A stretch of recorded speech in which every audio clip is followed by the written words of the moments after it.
Hi Leo, come on in. Time now for your Leo April 2020 reading. Hi, I'm Nigel Saint James. For those of you who are stopping by for the first time. Now, for the Leo subscribers, I've just been spending the last hour doing prayer and meditation to send you healing energy and calming energy for the month of April. So you'll feel that, I guarantee it. You should become a subscriber. We have the best fun here, don't we? We really are the best family on the internet. Now, incidentally, I've done a couple of readings for you Leos since last month, and it's my pleasure to meet you. Of course, I won't mention you because it's confidential, but thank you for also recommending me to your friends who've contacted me. I appreciate that vote of confidence. And of course, I do readings for people from all over the world. And since last month, I've been doing them for people in the United States, in Canada, in Great Britain, Australia, India, the Philippines, New Zealand, Germany, France, Italy, and really from anywhere. That's just to name some of the countries. It's amazing how broad the spectrum is on YouTube. It never ceases to amaze me. Of course, if you would like your own private reading, just check out my details in the description box below. My website's there and the necessary information that you'll need. But look, now we're going to do tarot. I'm also going to draw 3 playing cards, which I think that you'll enjoy. But let's get tarot underway. And we've got the Wheel of Fortune. Oh, rather scantily clad Wheel of Fortune there. There's the Ace of Cups. There's the Knight of Discs. What shall we have from in there? There's the King of Cups. Who the King of Cups is going to be in your life. There's the 10 of Swords. Now let's have a look at some. Let's have a look here at some of these, shall we? Playing cards. Let's take this one. The 10 of Diamonds. Well, without giving too much away, that is a great card, combined with that 2 of Clubs in particular. And to top it off there, the 2 of Spades. Okay, let's get together now, have a little bit of one-on-one time, and look at these cards together while I explain what they mean. What a fascinating spread for you. Let's look at this first card here, which is the Wheel of Fortune. Well, the Lady of the Forces of Life. A lot of Jupiter around this card here for you this month, which means prosperity, good fortune, and abundance. The Lady of the Forces of Life, divine chaos. The Wheel of Fortune is the ever-changing nature of life and the perfection in struggle. Could there be a more simple, human, or profound symbol than the wheel? A circle with a cross, centering you in the middle of the 4 cardinal directions, or the 4 aspects of the self. A mandala turning around the edge, displaying the evolution of life and time. It describes the most fundamental state of things, from the microcosmic atom to the macrocosmic galaxies, to the inner space of our souls locked within the flesh of our bodies. Yeah. If God created the universe to see itself, here she is, a fully blossomed rose, expressed in space and time, with matter and movement. And here we are, with our consciousness and perception of self, a part of the body of Shekinah, the feminine aspect of God. Angels joyfully partaking of life, experiencing God in all its minute aspects and the possibilities through the serpent of infinity. Yeah, a particularly fortunate card for you, I think. And I think that what we can say is that it represents that there may be unexpected change in your life, which is going to be favorable, but it may not necessarily seem that way at first. Be ready to act on any unexpected opportunities. When times are good, stay centered, because things can change. And if things are changing, don't be discouraged, because they will get better. Now, I think the change is about to happen in your life. You may need to alter your present course or change things around to set the stage for right outcomes to come into your life. But if you struggle against the course of life, you become like someone who is struggling against the course of the wheel and liable to be crushed beneath it. Be at the center of the wheel, because despite the ebbs and flows of life, the wheel is never shaken or broken. So if you stay centered to your own truth, you will get through any hardship. Are you really ready for the great fortune? What's standing in your way? Write down or list to a trusted person what fortune means to you in your present situation. Then make a new list of everything which prevents you experiencing fortune right now. Have this thought in mind: I am now ready for the miracle of my life.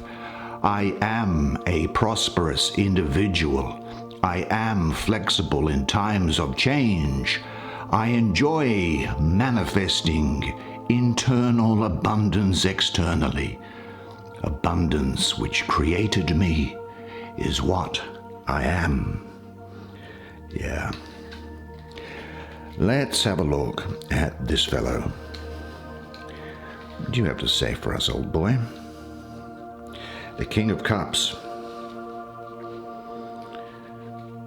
Where is he? Is he in focus? Well, what can I say about this image that's here before us? You know, the gods of the oceans are always incredibly powerful and mysterious. When all else fails, the ocean comes and wipes out whatever problem there is, as if it never existed. This is Poseidon, and the blue flowers are the blue lotus. They are intoxicating and speak of this king's precedence over sleep and altered states, the subconscious, the active subconscious.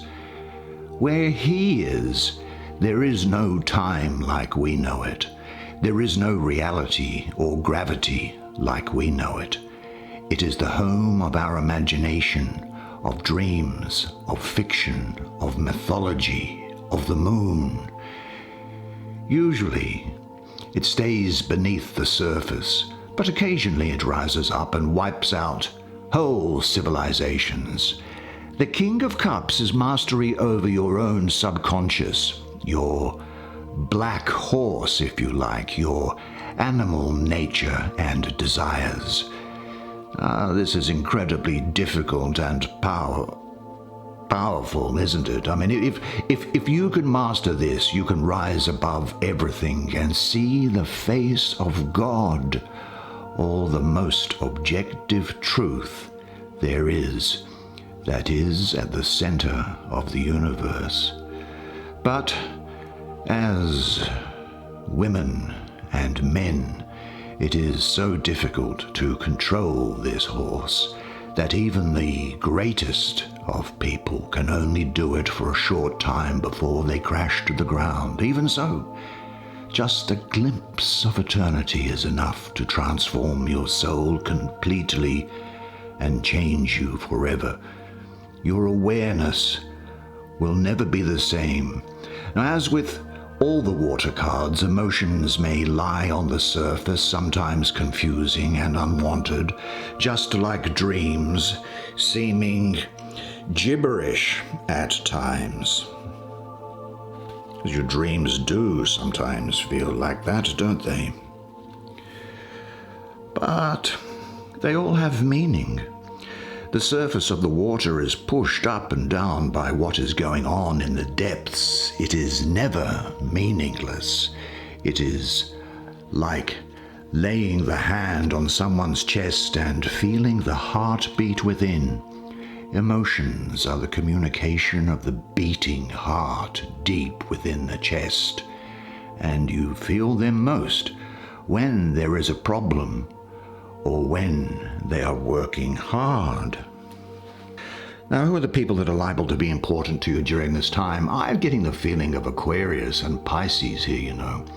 If this was a person, I would say it is a man, although court cards can be of either gender, with commitment issues, someone who is amiable but passive, attracted to excitement, someone who has a sort of an unsustainable enthusiasm for things, somebody who actually is quite sensitive, but deep down, he is really quite shallow. He's mostly passive with the qualities of Venus or a weak Jupiter. He's amiable in a passive way, but he is on the whole so superficial that it's hard to reach his depth. His name is writ in water.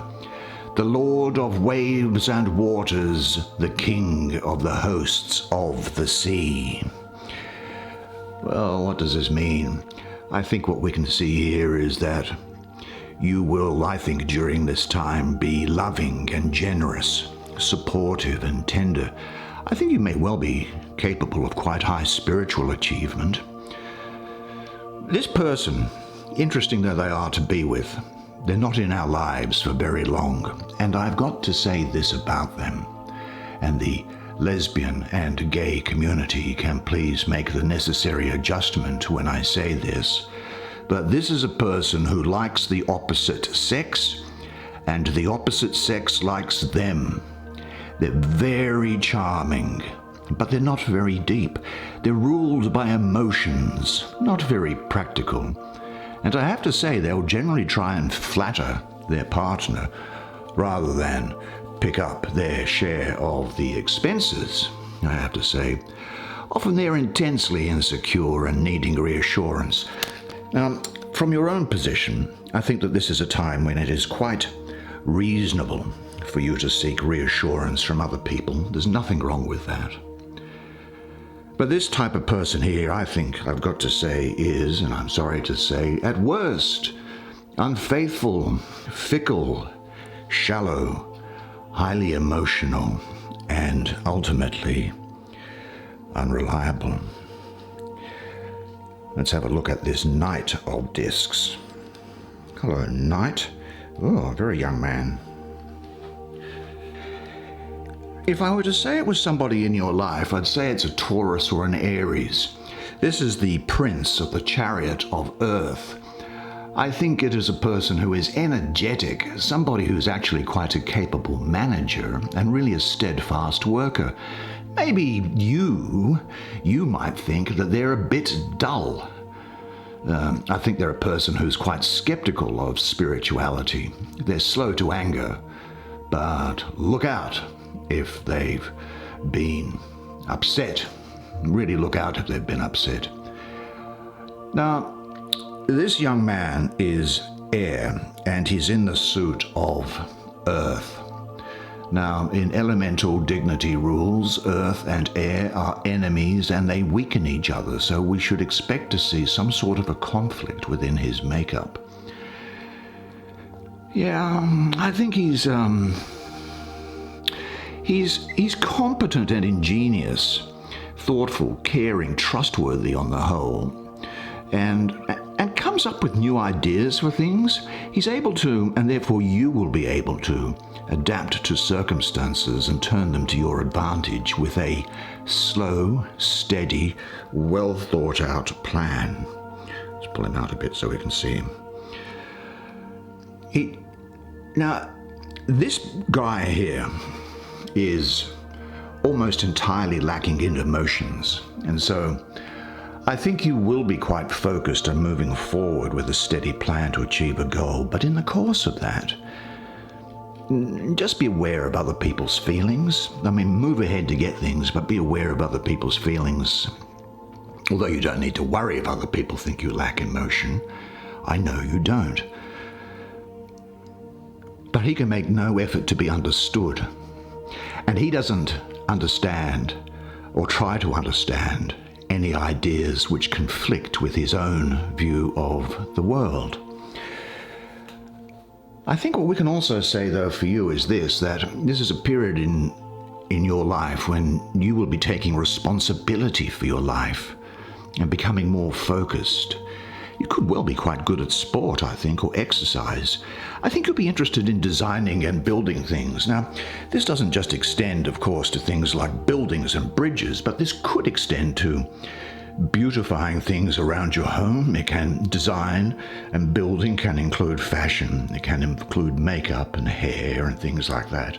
And I think you'll have a real talent for those sorts of things, for dressing. You may appear to be insensitive during this period. So just make sure that you do provide emotional warmth to other people. But I do think that this is a time in your life when you are goal-oriented and want to sort out the material side of your life, things like health, career things that are tangible to you.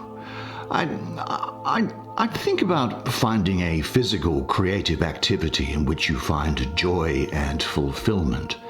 And I'd have this thought in mind: I am finding the work that fulfills and satisfies me.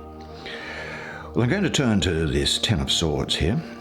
Let's see what this has got to say for us. Let's have a look. Come here, Ten of Swords. There you go.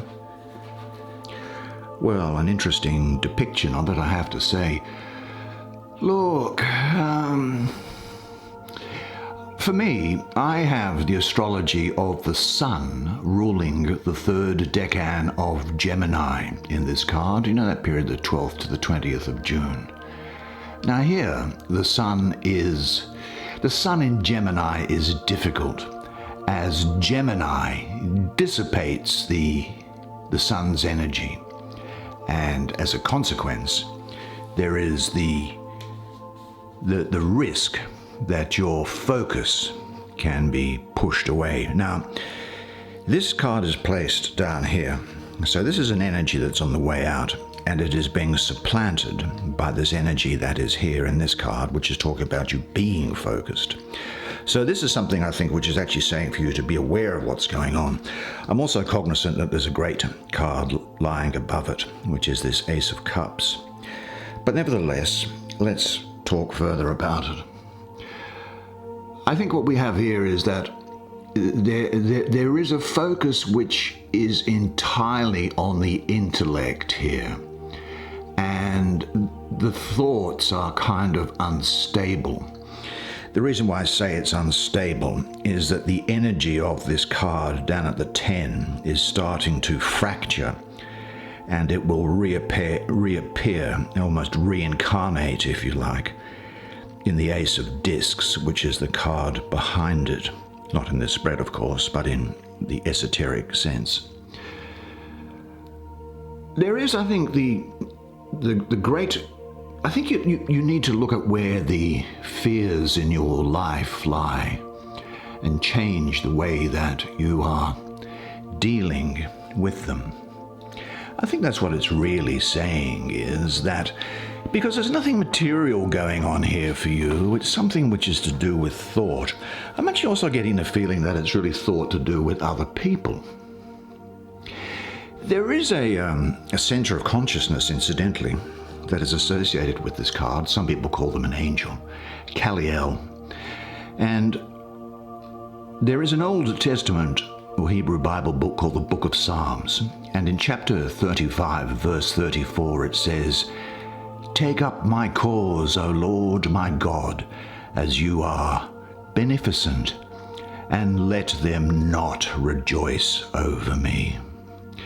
Now when you meditate on that, you will invoke assistance in facing of some adversity. This is actually quite auspicious if it's done between 20 to 6 in the morning and 6 in the morning. That will allow you to have knowledge. The truth will come to the surface and your innocence will triumph. Abundance and fruitfulness will fulfill your being. There is also a power of procreation associated with this card for me. Let's have a look at this card here. The Ace of Cups.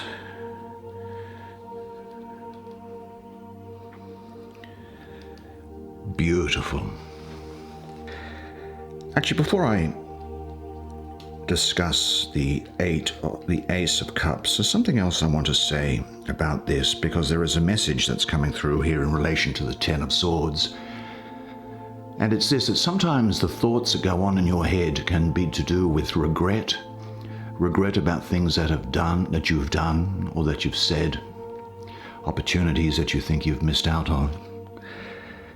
The message is this: despite what you may believe, you can disappoint people and still be good enough. You can make mistakes and still be capable and talented. You can let people down and still be worthwhile and deserving of love.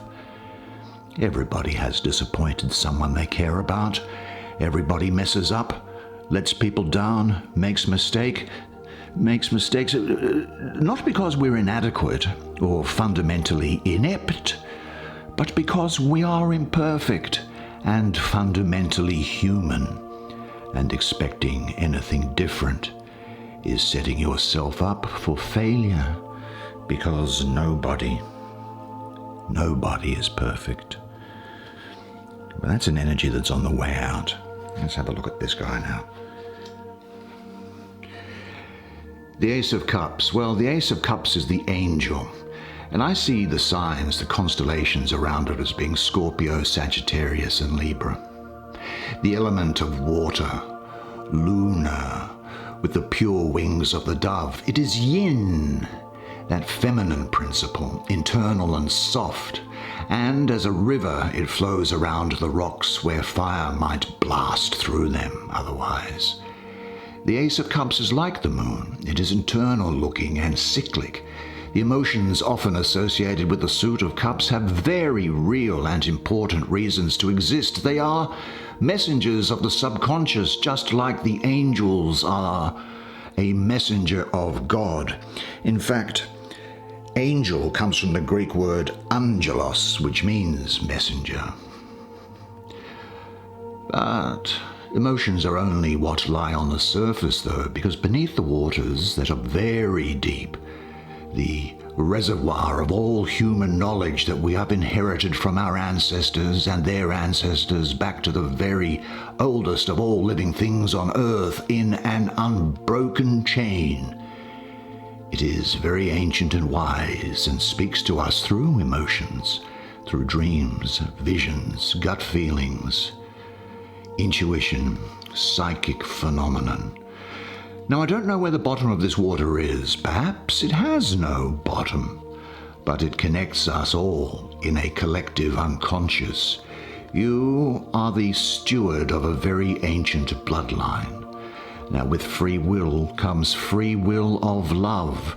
When you transcend the biological demands of the subconscious and truly decide how you want to love, openly and without judgment or caution, without expectation of return, and love with purpose, compassionately.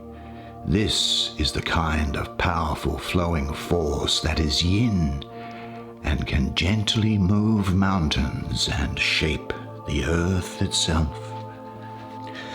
Now, the cup of unconditional love is being offered to you. Are you going to drink from it? There's a good opportunity for new relationships here. Now, they don't have to be romantic relationships. I think this is talking about love in the purest sense, abundance, but there could also be a new romantic relationship which may be of interest to somebody who's looking for it.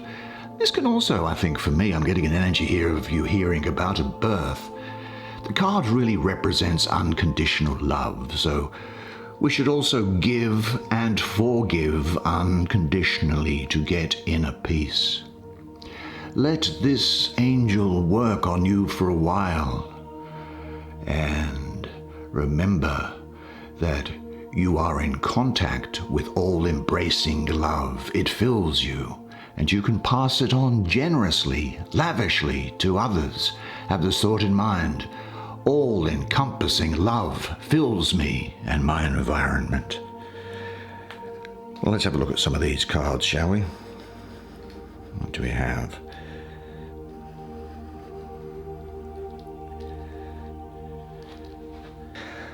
Well, with the Ten of Diamonds, I have a great feeling here of abroad. I think you'll be having dealings with someone who is abroad, or that could be communications with them. It could be over maybe the internet or telephones. It could be that you're dealing with someone who is from abroad and is living around you. Now, this, in readings that I have done, this has sometimes indicated great financial success, and really is one of the best money cards to appear. Financial success, especially in a business that requires travel. It's a great card to have when starting a new business. Changes are occurring within you, but we had this, of course, said to us with Lady Fortune, didn't we? Changes are, I think, occurring. There's possibility, I think, here of overseas travel. And, yeah, I think that's all I need to say about that card, because it can vary from person to person. Let's have a look at this card. Well, I kind of like this. The 2 is governed by Neptune, which is about dreams, fantasies, balancing, choices, communications, also guardianship, and being mindful of where you're at. This is a card which is saying to establish lines of communication, particularly if starting a new project or a new relationship or a new business enterprise. Now, there can be some impatience when this card appears, or opposition to your plans, or some irritability. But I'd say that for you to be realistic, to avoid disappointment, and it's saying also definitely to sensibly and maturely manage conflicts. There we go. This card often is one which gets me to delve into the psychic realms to see what's going on, because it signifies the need to have others in your life, and almost like a fear of being alone.